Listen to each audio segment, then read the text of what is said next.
இன்றைய உணவு இன்றைய உணவு இன்றைய உணவு.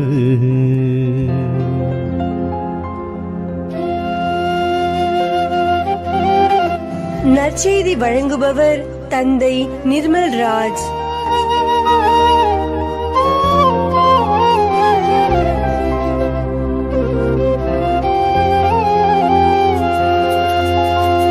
இயேசுவின் பெயரால் வாழ்த்துக்களையும் ஜெபங்களையும் அன்போடு உரித்தாக்கிக் கொள்ளுகின்றேன். இன்றைக்கு யோவான் நற்செய்தி 16ஆம் அதிகாரம் இறை வார்த்தைகள் 5-11 வரை நம்முடைய சிந்தனைக்கு தரப்பட்டிருக்கிறது. ஆண்டவர் இயேசு சீடர்களை விட்டு பிரிகின்ற அந்த தருவாயில் சீடர்கள் துயரத்தில் மூழ்கியிருக்கிறார்கள். ஆண்டவர் அவர்களுடைய துயரத்தை மகிழ்ச்சியாக மாற்றுகிறார். நான் போவதை குறித்து நீங்கள் துயரத்தில் மூழ்கி இருக்கிறீர்கள், ஆனால் நான் சென்றால்தான் தூய ஆவியானவர் உங்களிடத்தில் வருவார் என்பதாக குறிப்பிடுகிறார். அவ்வாறு தூய ஆவியானவர் வருகிற பொழுது 3 முக்கியமான பாடங்களை இந்த உலகத்திற்கு சொல்லித் தருவார். இந்த உலகம் தவறாக கருதி கொண்டிருக்கிற பாவத்தை குறித்து, நீதியை குறித்து, தீர்ப்பை குறித்து அவர் விளக்கி கூறுவார் என்று ஆண்டவர் சீடர்களுக்கு ஒரு பாடத்தை சொல்லிக் கொடுக்கிறார். இன்றைக்கு நம்முடைய வாழ்க்கையிலும் கூட இந்த உலகம் பாவத்தை குறித்து, நீதியை குறித்து, தீர்ப்பை குறித்து தவறான எண்ணத்தோடு வாழ்ந்து கொண்டிருக்கிறது. அதை ஆவியானவர் எப்படி நம்முடைய வாழ்க்கையில் சீர்திருத்துகிறார் என்பதை நாம் சிந்திப்போம். ஆண்டவர் சொல்லுகிறார், பாவத்தை குறித்து இந்த உலகம் கொண்டிருக்கிற கருத்து தவறானது, ஏனெனில் என்னிடம் அவர்கள் நம்பிக்கை கொள்ளவில்லை. மானிட மகனாகிய மீது இந்த உலகம் நம்பிக்கை கொள்ளவில்லை. அதன் பொருள் என்ன? அவர் பாவத்தை அழிக்க வந்தார். உலகினரின் பாவங்களை தன்மேல் அவர் ஏற்றுக்கொண்டு சிலுவையிலே அதை இழுத்துச் சென்று ஆணியை வைத்து அறவே ஒழித்து விட்டார் என்று மறைநூலில் வாசிக்கின்ற அந்த காரியங்களை இந்த உலகம் நிறைய நேரங்களிலே மறந்து போகிறது. அவர் பாவிகளுக்காக நம்மை போல இந்த உலகத்தில் மனித உடல் எடுத்து பிறந்து பாவங்களை தன்மேல் சுமந்து நமக்கு அவர் மீட்பை கொடுத்தார். எனவே பாவம் செய்கிறவன் பாவத்தாலே அழிவான் என்பது இந்த உலகம் கொண்டிருக்கிற கருத்து.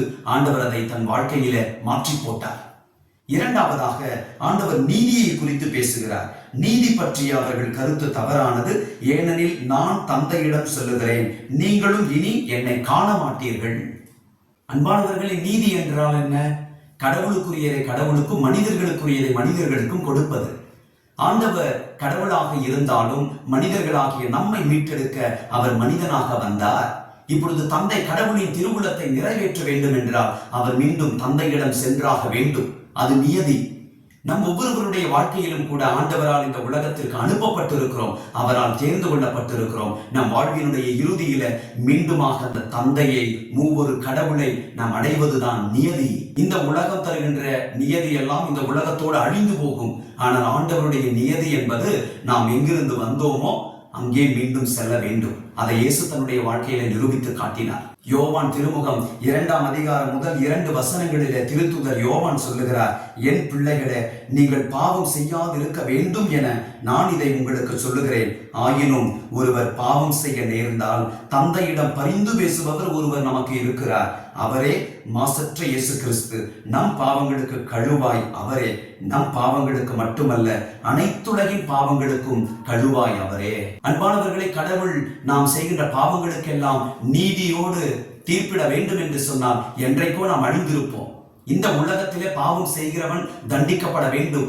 ஆனால் ஆண்டவர் கொடுக்கிற தண்டனை எப்படிப்பட்டது என்றால், அவர் நம் சார்பில் அவருடைய நீதியினால் அவர் எல்லா துன்பங்களையும் சுமந்து தன்னுடைய நீதியினால் நம்மை மீட்டெடுத்தார். காரணம், நாம் கடவுளின் சாயலால் இந்த உலகத்திற்கு அனுப்பப்பட்டிருக்கிறோம். மீண்டும் கடவுளின் சாயலிலே நாம் இணைய வேண்டும். மூன்றாவதாக நமக்கு தீர்ப்பை குறித்து ஆண்டவர் சொல்லுகிறார். தீர்ப்பை குறித்து மக்கள் கொண்டிருக்கிற, இந்த உலகம் கொண்டிருக்கிற காரியம் தவறானது, ஏனெனில் இவ்வுலகின் தலைவன் தண்டனை பெற்று விட்டான். ஆண்டவர் இயேசுடைய சிலுவை மரணத்தினால் சாத்தானுடைய கொடுக்கு ஒழிக்கப்பட்டது. அவர் பாதாளத்தில் இறங்கி நம்மையெல்லாம் அவர் மீட்டெடுத்தார். அன்பானவர்களே, ஆகையினால் நாம் இனி சாத்தான் கொண்டு வருகிற தீர்ப்பை குறித்து நாம் கவலைப்பட வேண்டியதில்லை. ஆண்டவரால் நாம் ஏற்கனவே தீர்ப்பிடப்பட்டிருக்கிறோம். நமக்கு ஆண்டவர் கொடுத்திருக்கிற சுதந்திரத்தை சரியாக பயன்படுத்தி அவர் வகுத்து வைத்திருக்கிற தீர்ப்பின் பாதையில் நடந்தால் விண்ணக வீடு நமக்கு திறக்கப்படும். கொரிந்தியருக்கு எழுதப்பட்ட 2வது திருமுகம் 5ஆம் அதிகாரம் 21 நமக்கு சொல்லுகிறது, நாம் கிறிஸ்து வழியாக தமக்கு ஏற்புடையோராகுமாறு கடவுள் பாவம் அறியாத அவரை பாவநிலை ஏற்கச் செய்தார். எங்கள் அன்பான ஆண்டவரே, இந்த உலகத்தில் நாங்கள் அனைவரும் மீட்கப்பட உம் திருமகன் இயேசுவை பரிகாரியாக அனுப்பினீர. ஆண்டவரே, நாங்கள் பாவிகளாக இருந்தாலும், பாவத்தின்படி நீதிக்கு உட்பட்டவர்களாக நாங்கள் தண்டிக்கப்பட நேர்ந்தாலும், இந்த உலகின் தீர்ப்பின்படி நாங்கள் சாக நேர்ந்தாலும், உம் திருமகன் இயேசு கிறிஸ்துவின் ஒற்றை சிலுவை பலியினால் மரணத்தினால் எங்களை மீட்டெடுத்தீர. உமக்கு நன்றி. எங்களை பாவத்திலிருந்து தூக்கிவிட உன் திருமகன் இயேசு எங்களுக்கு மிகப்பெரிய வாய்க்காலாய் இருக்கிறார் என்பதை உணர்ந்து பாவ வாழ்விலிருந்து நாங்கள் மீண்டு வர உம்முடைய தீர்ப்பினாலும் நீதியினாலும் நாங்கள் தொடர்ந்து பயணிக்க செய்தருளும். உமக்கு ஏற்புடையோராய் என்றென்றைக்கும் நாங்கள் வாழ உம்முடைய அருளை கொடுப்பீராக.